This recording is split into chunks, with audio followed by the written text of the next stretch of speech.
Hi everyone, this is Paul from the Outdoor Adventure.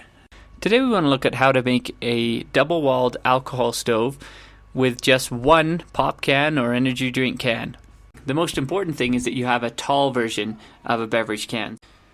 Now, aside from that, you'll need a ruler, an X-Acto knife or other blade, a pair of scissors, a marker, pliers, a lighter, and a push pin. Now, the first thing you'll want to do is to measure your can. You'll want to divide that length by 3, as you'll be making 3 pieces for the stove. Now, this can is just over 6 inches, so I'll measure and mark at regular intervals around the can 2 inches from each end. Now, these will be the guides for cutting.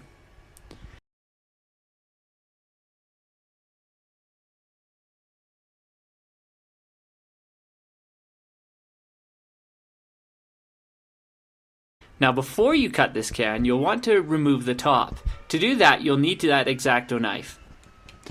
You'll be scoring around the channel on the top edge of the can to do this.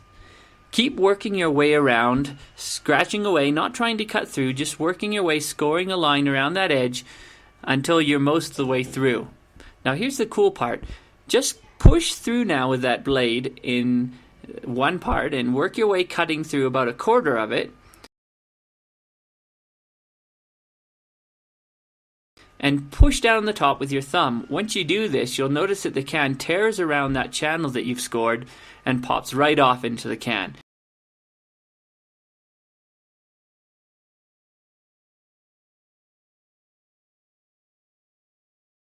Don't worry about pulling it out of the can, you'll do that in the next step.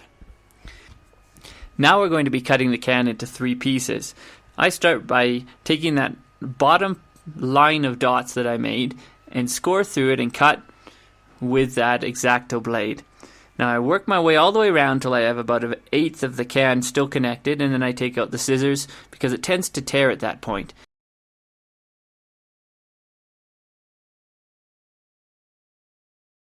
Cut through with the scissors and then move to the second part.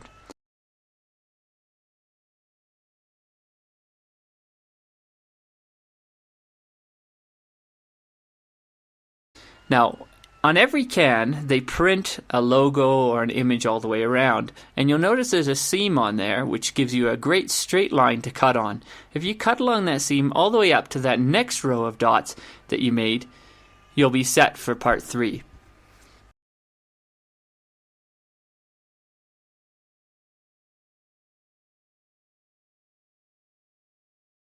Take that pair of scissors and cut along that dotted line on the top and work your way all the way around.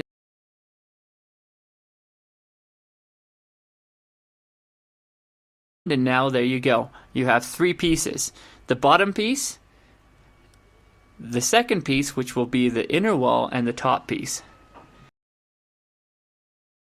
Now, what you'll notice is, of course, they're the same diameter, each of these pieces, and it's going to be hard to push them together. A great way to fix this is to take your pliers and to crimp in that edge of the bottom can. Now what I mean by that is you take your pliers and you grab a piece of the top of the can, maybe 1/8 of an inch, and you twist and angle it in. And you keep doing that all the way around at maybe 1/4 inch, 1/2 inch intervals until you've made it all the way around the can. And that makes it easy to slide the bottom part inside the top part. Now, to make that even better, you work with your pliers around the inside of the top can to flare it out so that it's even easier to slide the 2 pieces together. Now, if you still have trouble with that, connecting them together, what I like to do is I like to heat up the top can to make it expand and slide on even easier. We'll give you about 5 to 10 seconds to push them together.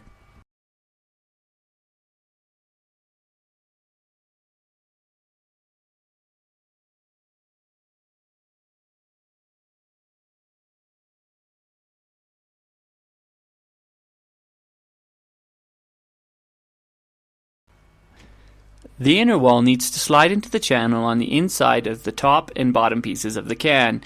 Once I've coiled it into the cans, I tap them together and then check the inner wall, guiding it into the upper channel so that it makes a good seal.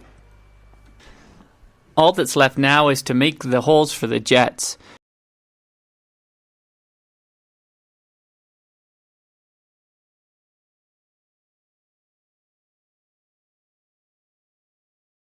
The key to the stove are the jets, and you have to make sure that they're high enough to allow a good fuel reservoir and low enough to allow the jets to continuously heat the stove. It's usually between 1/2 inch and 3/4 of an inch from the top of the can. Now I'm spacing these jets out about 1/2 inch apart. On the narrow diameter cans, try 1/2 centimeter or 3/8 of an inch apart.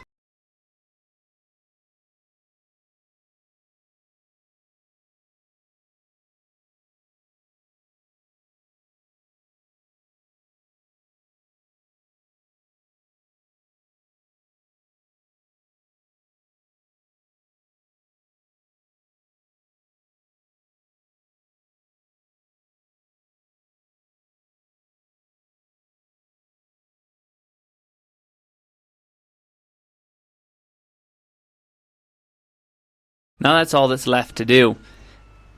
From here you just try it out. Now what I like to do is, after putting a bit of fuel in the stove itself, I'll put a bit in the primer tray because it helps it to flower and blossom a lot more quickly, and you're ready to start the boil.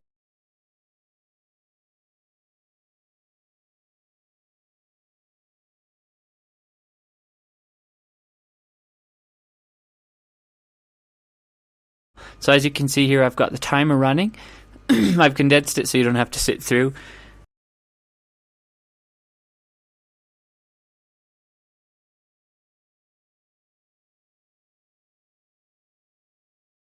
It's about 4.5–5 minutes for a boil of 2 cups.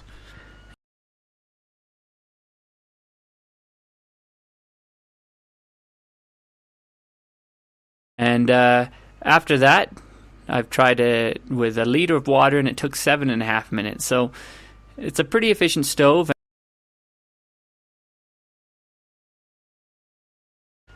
Alright, thanks for your time. This is Paul from the Outdoor Adventure. I'd love to hear any of your comments, your feedback, your thoughts on the stove. And even better, if you want to post a video response after you've made the stove, I'd really appreciate it. Thanks very much. Bye-bye.